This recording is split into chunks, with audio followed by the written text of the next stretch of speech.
भाइयों, एक बार फिर डरावनी फिल्मों का टाइम आ चुका है और आज कहानी आगे बढ़ती है मेकॉन सीरीज की घातक टैरो से। पश्चिमी दुनिया में एक खास प्रोफेशन होता है जिसे ज्योतिषी या फॉर्च्यून टेलर कहा जाता है, जो हमेशा अपने साथ टैरो कार्ड्स की एक मोटी डेक रखते हैं। ये कार्ड्स को क्रम से फैलाकर उनमें से 12 कार्ड चुनते हैं, जिन्हें गोल घेरा बनाकर रखा जाता है। ये 12 राशियों का प्रतीक होते हैं और फिर एक बेहद अहम 13वां कार्ड निकाला जाता है, जो आने वाले भविष्य की दिशा तय करता है। यहीं पर पहली बार हेली भविष्यवाणी करती है कि शियाओना तुला राशि की है। जम से ही एक्सप्लोर करने की शौकीन, जिसकी जिज्ञासा उसे अक्सर अनजान और खतरनाक जगहों की तरफ खींच ले जाती है। इस महीने के कार्ड्स इशारा करते हैं कि वो कामयाबी के रास्ते पर है, लेकिन 13वां कार्ड उल्टी हुई हाई प्रिस्टेस एक गंभीर चेतावनी देता है। ऐसा कुछ होने वाला है जो उसे भारी और विनाशकारी हादसे की तरफ धकेल सकता है। ये सुनते ही उसके चेहरे पर मायूसी छा जाती है। वो टेबल पर रखे उसी हाई प्रिस्टेस कार्ड को उठाती है जो इस भविष्यवाणी का केंद्र था, और उसे महसूस होता है कि ये टैरो डेक बाकी आम कार्ड से अलग है, जैसे इसके अंदर कोई अनजानी डरावनी शक्ति छुपी हो। इस डेक की आर्ट स्टाइल पूरी तरह अजीब और शैतानी थी, और ये कार्ड्स उन्हें इसी किराए की विला के बेसमेंट में मिले थे, जहाँ दरवाजा बंद था और ऊपर साफ लिखा था एंट्री मना है, क्योंकि आज शियाओना का 18वां जन्मदिन था और पार्टी के लिए शराब लेना सब भूल गए थे। इसलिए सबको लगा कि शायद इस विला में ही कोई छुपा हुआ खजाना मिल जाए। थोड़ी ही देर में शियाओहे ने औजारों की मदद से ताला खोल दिया, लेकिन सामने जो दिखा वो और भी डरावना था। अजीब अजीब पुराने सामान और कई छोटे जानवरों के स्टफ नमूने, जिससे साफ था कि इस घर का मालिक कोई सिरफिरा कलेक्टर रहा होगा। शियाओ चंग मजाक में बोला कि ये सब तो काफी क्रीपी है, लेकिन तभी उसकी नजर एक शेल्फ पर रखे काले बॉक्स पर पड़ी, जिसके ढक्कन पर पंचकोणीय तारा बना था। यही वही टैरो डेक थी जिससे उन्होंने शुरुआत में खेला था। फर्क बस इतना था कि हर कार्ड की ड्राइंग असामान्य और परेशान करने वाली थी। यहाँ तक कि टैरो की गहरी समझ रखने वाली हेली ने भी माना कि उसने ऐसी डरावनी कार्ड्स पहले कभी नहीं देखी। उसकी बात सुनकर सबकी जिज्ञासा और बढ़ गई और वो जानना चाहते थे कि उसकी भविष्यवाणी सच में कितनी सटीक है। लेकिन जैसे ही वो ऊपर आकर उस बॉक्स को खोलने वाले थे, माहौल अचानक और भी अनजाने डर से भरने लगा। पहली अजीब घटना तभी हो गई जब घर के अंदर अचानक तेज अजीब सी हवा चलने लगी और चल रहा म्यूजिक एकदम से बंद हो गया। शुरुआत साफ तौर पर शुभ नहीं थी। हेली ने तुरंत वो बॉक्स बंद कर दिया, क्योंकि उसकी मान्यता थी कि किसी और की टैरो डेक से भविष्यवाणी करना बुरा साया खींच सकता है। लेकिन माहौल खराब न हो, इसलिए सामने से शियाओना खुद आगे आ गई और पहला प्लेयर बनने का फैसला किया। उसने कहा कि आज उसका बर्थडे है और सबसे जरूरी है खुश रहना। तो सबने हंसते खेलते एक राउंड पूरा कर लिया। इसी दौरान वॉशरूम से लौटी शियाओ चंग की नजर उस लकड़ी के दरवाजे पर पड़ी जो बार बार हिल रहा था, जैसे कोई जानबूझकर उसे खोल बंद कर रहा हो। वो बाहर झांककर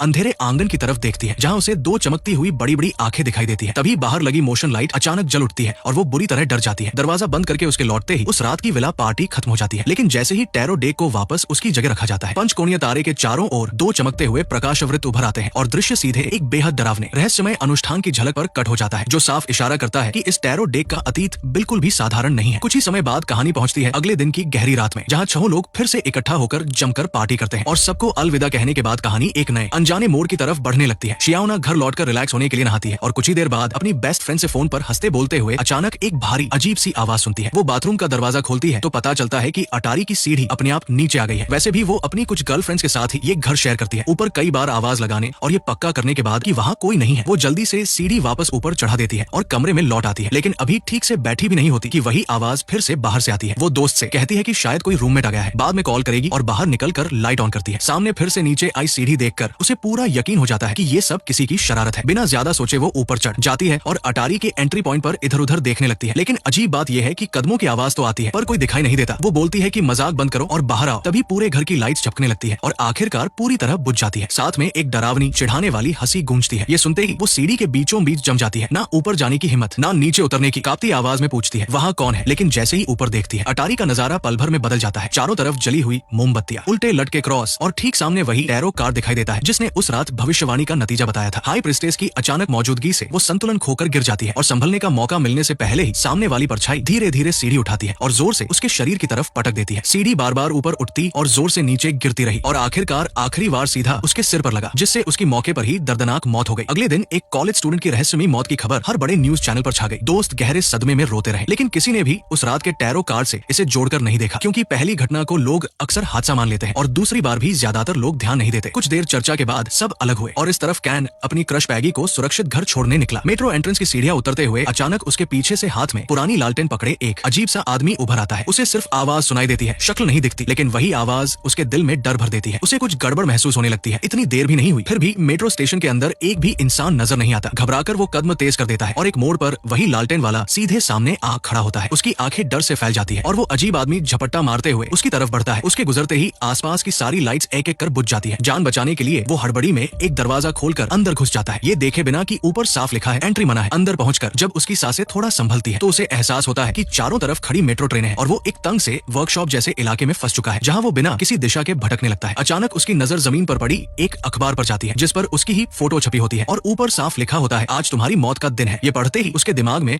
उस रात की सारी बातें गूंजने लगती है। जब हैली ने टैरो देखकर उसके लिए भविष्यवाणी की थी, उसी पल वो देखता है कि वही विकृत चेहरे और नुकीले दांतों के साथ सीधे उसके सामने झपट्टा मारता है और डर के मारे उसकी टांगे जवाब देने लगती है। फिर भी वो किसी तरह डिब्बों के अंदर जान बचाकर भागने लगता है। काफी देर तक भागने के बाद अचानक चारों तरफ सन्नाटा छा जाता है और उसे लगता है कि शायद वो उस दरिंदे से बच निकला है। वो सामने फैले अंतहीन से मेट्रो डिब्बों को घूरता रहता है। अगले दिन जब हैली और शियाओहे अब भी शियाओना की मौत को याद कर सदमे में होते हैं, तभी दोनों के फोन पर एक साथ एक मैसेज आता है जिसे पढ़कर वो सन्न रह जाते हैं। पुलिस कुछ सवाल जवाब के लिए उन सब से बात करना चाहती है और इसी बीच शियाओ चंग और हैली खुलकर कहते हैं कि जो कुछ उनके साथ हो रहा है वो हद से ज्यादा अजीब है, क्योंकि अगर ये सिर्फ हादसा होता तो लगातार 2 दिनों तक मौतें नहीं होती। पुलिस के पास भी कोई ठोस सुराग नहीं होता, इसलिए उन्हें घर में ही रहने और बाहर न निकलने की सलाह दी जाती है। और इसके बाद सब लोग बैठकर गंभीरता से सोचने लगते हैं कि इस डरावनी कड़ी को आखिर रोका कैसे जाए। हैली सबसे पहले उस रात की टैरो रीडिंग को याद करती है और उसे पूरा यकीन हो जाता है कि भविष्यवाणी में जो कहा गया था वही सच साबित हो रहा है, क्योंकि शियाओना और कैन की मौत का तरीका साफ तौर पर उन संकेतों से मेल खाता है। पिछले कुछ दिनों में जो कुछ भी हुआ था उसे जोड़कर बाकी लोग भी मानने लगते हैं कि ये सिर्फ इत्तेफाक नहीं है। घबराकर वो लैपटॉप खोलती है और टैरो कार्ड से जुड़े कीवर्ड सर्च करती है, जहां उसे कई आर्टिकल्स मिलते हैं जो किसी रोम नाम के शख्स ने लिखे होते हैं, जिनमें ज्योतिष और टैरो की खतरनाक साइड के बारे में चेतावनी दी गई होती है और साफ कहा गया होता है कि कोई भी इसे ट्राई न करे। सबसे ज्यादा पढ़े जाने वाले एक आर्टिकल में लिखा होता है कि बहुत साल पहले मेक्सिको में कुछ लोगों ने टैरो से भविष्य देखा था और बाद में उसी तरह रहस्यमयी हालात में एक एक करके मर गए थे। थोड़ा और पढ़ने पर पता चलता है कि रोम को ज्योतिष में गहरी महारत है और वो ये भी दावा करता है कि उसका दूसरे लोग की शक्तियों से संपर्क है। वेबसाइट पर दिया गया फोन नंबर नहीं लगता तो मजबूरी में सब कार लेकर दिए गए पते पर निकल पड़ते हैं। रास्ता काफी लंबा होता है और अंधेरा हो जाता है। फिर हाईवे के साइन बोर्ड्स फॉलो करते हुए वो एक संकरी सड़क पर मुड़ते हैं, जहाँ दूर एक हल्की सी रोशनी वाला लकड़ी का केबिन दिखाई देता है। हैली जैसे ही अपनी पूरी कहानी बताती है, अंदर से दरवाजा खुलता है और सामने एक बुजुर्ग महिला खड़ी होती है। वही रोम होती है और हैली उसे बताती है कि उसके 2 दोस्त टैरो की भविष्यवाणी के बाद अपनी जान गंवा चुके हैं। वो ये भी बताती है कि मौत का तरीका बिल्कुल वैसा ही था जैसा भविष्यवाणी में कहा गया था। तभी बुजुर्ग महिला टैरो डेक देखने की जिद करती है, लेकिन चूंकि कार्ड्स उनके पास नहीं होते, हैली सिर्फ याद के सहारे उनका वर्णन करती है और हैरानी की बात यह होती है कि बुजुर्ग महिला एक एक कार्ड की डिटेल खुद ही बोल देती है। इसके बाद वो 3 बेहद भयावह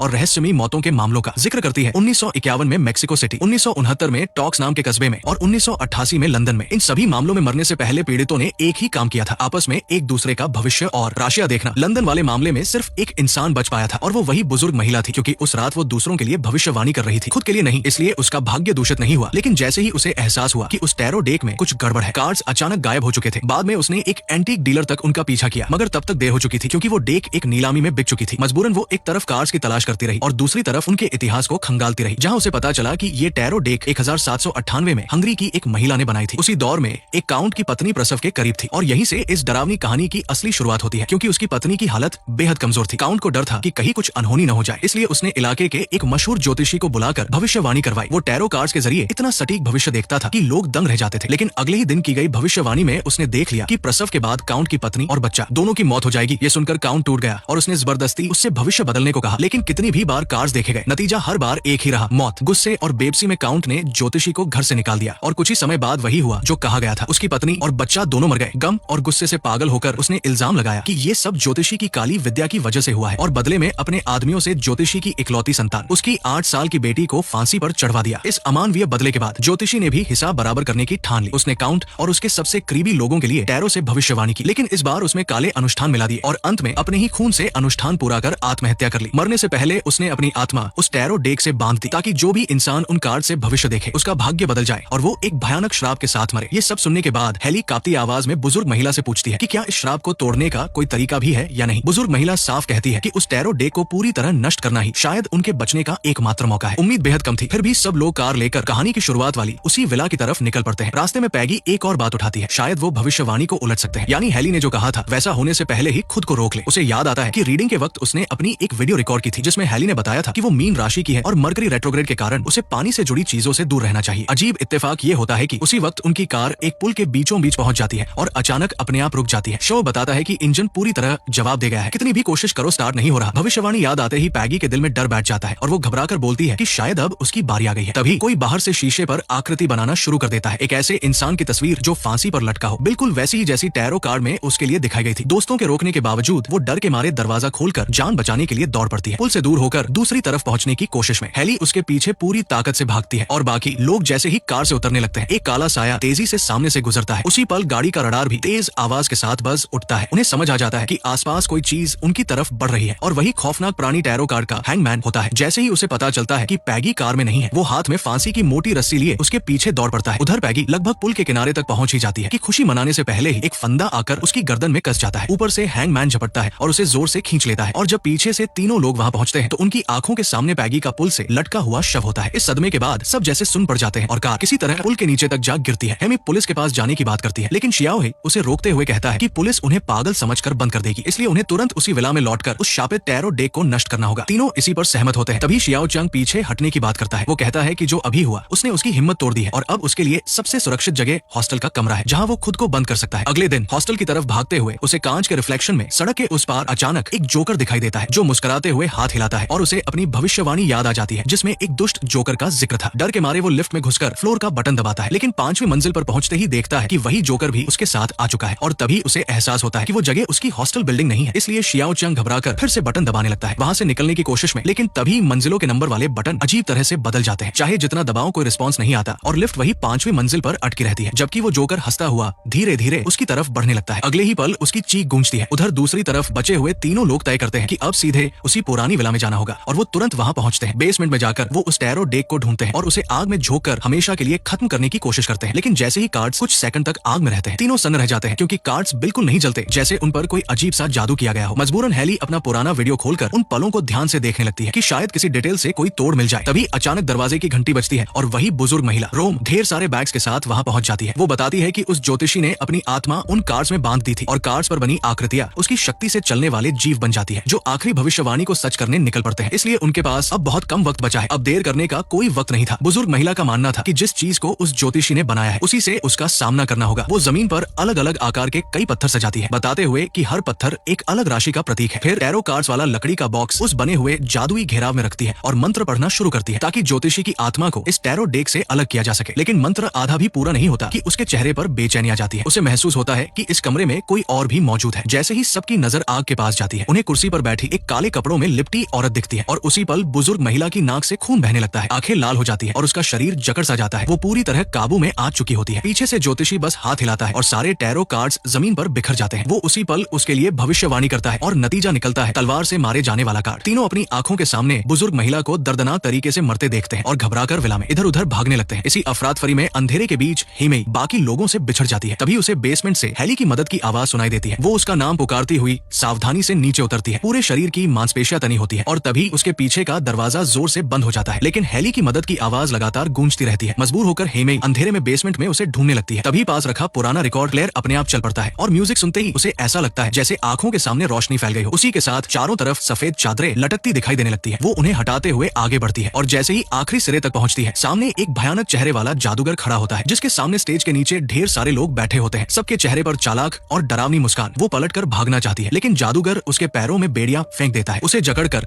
एक लकड़ी के बक्से में ठूंस देता है। दर्शकों की तालियों और शोर के बीच वो जादूगर हाथ में आरी उठाता है और जिंदा इंसान को चीरने का खौफनाक खेल शुरू कर देता है। उधर दूसरी तरफ हेली और शोय भी शैतानी ताकतों से भागते हुए जान बचा रहे होते हैं। उन्हें समझ आ चुका होता है कि श्राप को तोड़ना आसान नहीं है, इसलिए वो एक कोने में छिपकर हताशा में बातें करने लगते हैं। इसी बातचीत के दौरान हेली के दिमाग में अचानक एक जबरदस्त आइडिया आता है। अगर टैरो से भविष्यवाणी करवाने वाला हर इंसान श्रापित हो जाता है तो वो उसी डेक से उस ज्योतिषी के लिए भविष्यवाणी कर सकते हैं और श्राप उसी पर डाल सकते हैं। अगर उसे खत्म कर दिया जाए तो शायद उनकी किस्मत भी बदली जा सकती है। और इसी सोच के साथ कहानी एक नए खतरनाक मोड़ की तरफ बढ़ती है। शीशा चकनाचूर करते हुए दानव अंदर घुस आता है और शियाओ ही हेली से चिल्लाकर कहता है कि वो तुरंत अंदर जाकर भविष्यवाणी शुरू करे, जबकि वो खुद जमीन से लोहे का हुक उठाकर उस दानव को रोकने की कोशिश करता है। भारी अफरातफरी के बीच हेली जल्दी जल्दी कार्ड फेंकती है, उन्हें सामने फैलाती है और फिर ज्योतिषी की राशि से जुड़ा भविष्यवाणी वाला कार्ड निकालती है जिसमें एक कंकाल दिखाई देता है, मौत का साफ संकेत। उसी वक्त शियाओ हे दानव के हाथों गिर जाता है और उसे आग के भट्ठे में फेंकने ही वाला होता है। जैसे ही ज्योतिषी अपनी ही भविष्यवाणी का कार्ड देखता है उसके पैरों के नीचे बना जादुई घेरा सुनहरी रोशनी से चमक उठता है। चारों तरफ एक तेज बवंडर उठता है जो उसे चीरते हुए नरक की तरफ घसीटने लगता है। उसी पल उसके जहन में उसकी पूरी दर्दनाक जिंदगी घूम जाती है। बेटी की बेरहमी से हुई मौत, खुद की गई बलि और ये सब काली हवाओं में बदलकर उसकी बची खुची आत्मा को भी नष्ट करने लगते हैं। जब सब कुछ शांत होता है हेली और शियाओ हे आखिरकार उस श्राप को तोड़ने में कामयाब हो जाते हैं और ज्योतिषी का अंत हो जाता है। और यही इस खौफनाक कहानी के साथ फिल्म का पर्दा गिरता है।